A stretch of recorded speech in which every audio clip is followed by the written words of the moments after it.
میں ساری کائنات کا بادشاہ ہوں۔ آگے فرما رہے ہیں ان الذین فتنوا المؤمنین والمؤمنات، جن لوگوں نے مومن مردوں اور مومن عورتوں کو تکلیفیں پہنچائیں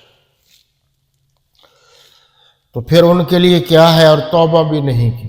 مومن مرد اور مومن عورتیں، مومن مرد سے مراد ایمان والے مرد، اور ایمان والے عورتوں کو تکلیفیں پہنچائی ہیں، توبہ بھی نہیں کی تو وہ سیدھے دوزخ میں جائیں گے اور ان کے لیے سخت عذاب ہو۔ آگے فرمایا جو لوگ ایمان لائے ان کے لیے کیا ہوگا، ان کے لیے باغات ہوں گے، نیچے نہریں ہوں گے، انعامات ہوں گے۔ تمہارے پروردگار کی پکڑ بہت سخت ہے، وہی اللہ ہے جو پہلے بھی پیدا کرتا ہے اور بعد میں بھی زندہ کرے گا۔ ان کا اعتراض تھا کہ مرنے کے بعد کوئی زندہ نہیں کر سکتا، تو اللہ نے فرمایا کہ پہلی مرتبہ پیدا بھی اللہ نے کیا ہے اور زندہ بھی اللہ کرے گا۔ بخشنے والا بھی وہی ہے اور محبت کرنے والا بھی وہی ہے۔ فعال لما یرید، جو چاہتا ہے کر دیتا ہے، یعنی اس کے لیے کوئی رکاوٹ نہیں ہے کہ یہ کام کرنا ہے نہیں کرنا، کوئی منصوبہ بندی نہیں ہے اور مشورے نہیں کرنے، کوئی اجلاس نہیں بلانا، جو وہ چاہتا ہے مالک ہے۔ تم کو لشکروں کا حال معلوم ہے، یعنی پچھلے دوروں میں بھی فرعون اور سمود کا، وہ جو لوگ تھے وہ بھی بڑے ظالم تھے، وہ بھی اپنے آپ کو خدا سمجھتے تھے،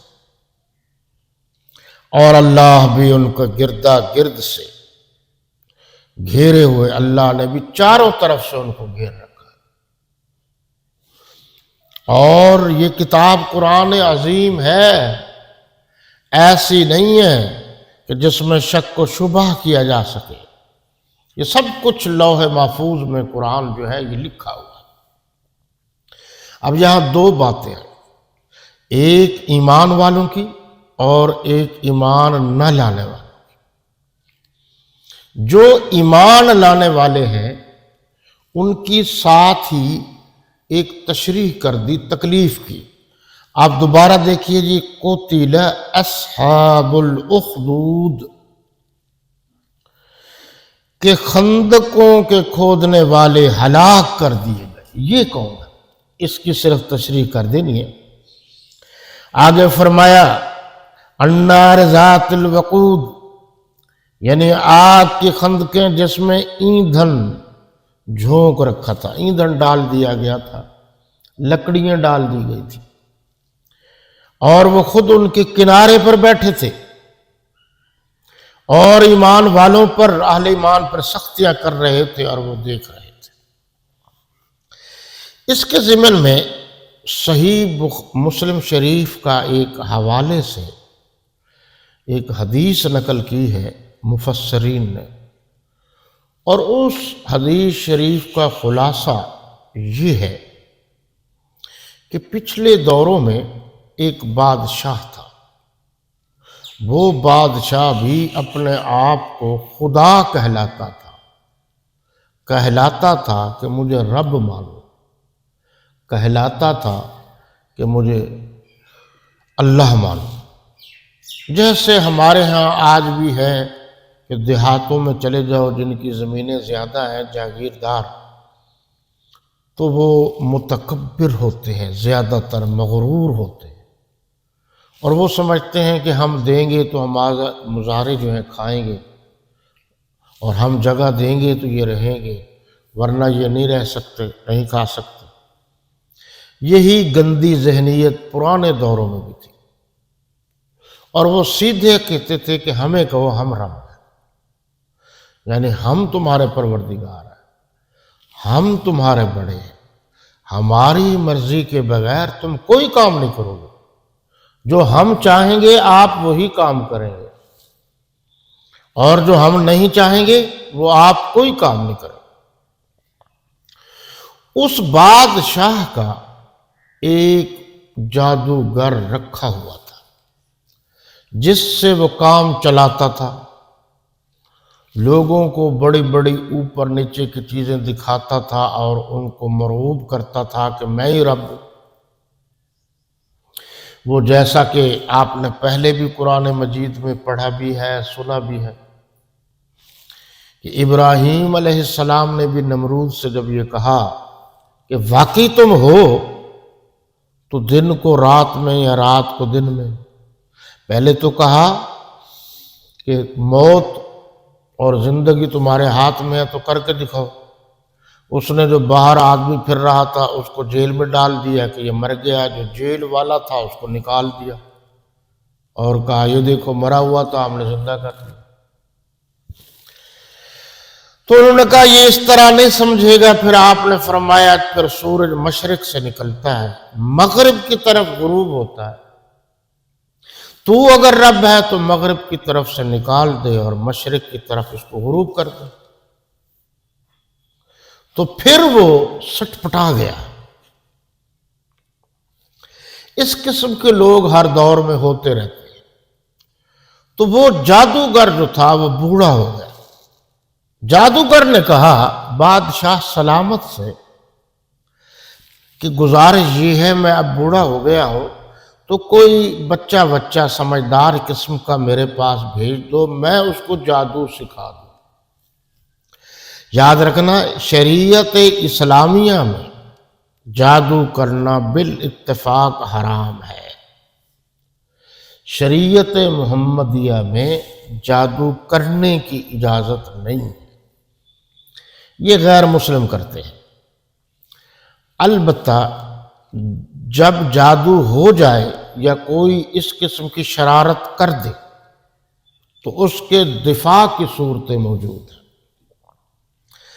اچھا، یہ جو جادو ہے ان کی بھی علامات ہے، کیسے پتہ چلے گا جادو ہے یا نہیں؟ بہت سارے لوگ چکر بازی کرتے رہتے ہیں، لیکن کچھ علامات لکھی گئی ہیں کہ وہ جو جادوگر ہیں نہ وہ نفسیاتی طور پر جو ہے نا اثر انداز ہوتے ہیں۔ یہ کیا ہے؟ کبھی آپ نے اس پر غور کیا کہ وہ ایک کپڑے کا جھوٹا موٹا سا یا مٹی کا یا کسی اور چیز کا جھوٹا موٹا ایک بت سا بناتے ہیں، پھر اس میں پڑھ پڑھ کے سوئیاں چبوتے ہیں۔ یہ نفسیاتی علم ہے کہ اس پر اس طرح کی چبھن ہو۔ اچھا، یہ جادو کے اثرات ہیں کہ آپ گھر میں ہیں، آپ نہا رہے ہیں یا آپ نے گھر میں کپڑے سکھانے کے لیے لٹکائے ہوئے ہیں تو کوئی خون کے قطرے اس پر گر جاتے ہیں، یہ اس کے اثرات میں سے ہے۔ اور یہ دماغی کیفیت جو ہے وہ یکجا نہ ہو، یہ بھی اس کیفیت میں سے ہے۔ آپ گاڑی پر جا رہے ہیں اور آپ کے خیالات جو ہیں یار یہ جو ٹرین والا جا رہا ہے اس کے پاس اتنے پیسے ہوں گے، چھین نہ لو۔ اب آپ دیکھ بھی رہے ہیں کہ ریلوے پھاٹک بند ہے، آپ کہتے ہیں نکل نہ جاؤ۔ وہ اندر کی جو ایک کیفیت ہے وہ آپ کو مجبور کرتی ہے کہ یہ غلط کام کروں، غلط۔ اچھا، تو یہ ہے جادو وادو، لیکن اسلام نے کہا ہے کہ اگر ہو جائے تو پھر آپ نے گھبرانا نہیں، پھر اس کا دفاع کرنا، مدافعت کرنی ہے، اس کا علاج کرنا ہے۔ اور وہ کیا ہے؟ بہت ساری چیزیں ہیں، لیکن زیادہ تر جو لکھا ہے علماء کرام نے وہ آخری دو صورتیں، بسورۃ الفلق اور سورہ الناس، یہ آپ بار بار پڑھتے رہیں پاکی کی حالت میں اور اپنے اوپر دم کرتے رہیں۔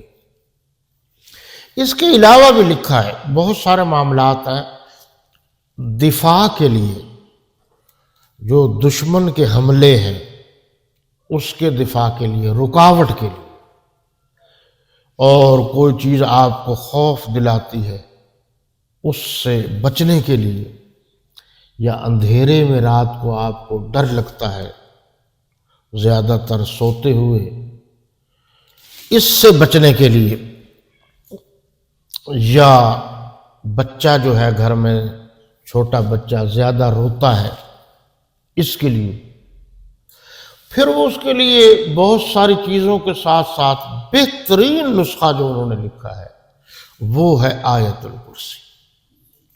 اچھا، ایک سر میں درد شقیق کا ہے اور وہ ہے ایک سائیڈ کا درد، اور کبھی ایسا ہوتا ہے کہ سورج نکلتا ہے تو پھر درد شروع ہو جاتا ہے، سورج چھپ جاتا ہے تو درد بھی ختم ہو جاتا ہے، کبھی جو سر کا درد ہے خود بخود شروع ہو جاتا ہے، نہ لینا نہ دینا، اور پھر کبھی ختم ہو جاتا ہے، اور کبھی جیسے بلڈ پریشر ہوتا ہے اس طریقے سے سر میں زیادہ تکلیف ہوتی ہے۔ اس کا بھی جو ہے نا جی بہترین علاج سر کے درد کا آیت الکرسی ہے۔ خود پڑھے، پانی پر دم کر کے بھی پی سکتا ہے، ہاتھ کی انگلیوں پر دم کر کے بھی وہ پھیر سکتا ہے۔ تو آیت الکرسی، بات یہ ہے کہ یہ سارا معاملہ ہے یقین۔ تو خیر، اس بادشاہ نے کہا کہ جادوگر بڈھے کے کہنے پر کہ میں ایک بچہ بھیج رہا ہوں آپ کے پاس، آپ اس کو جادو سکھا دو۔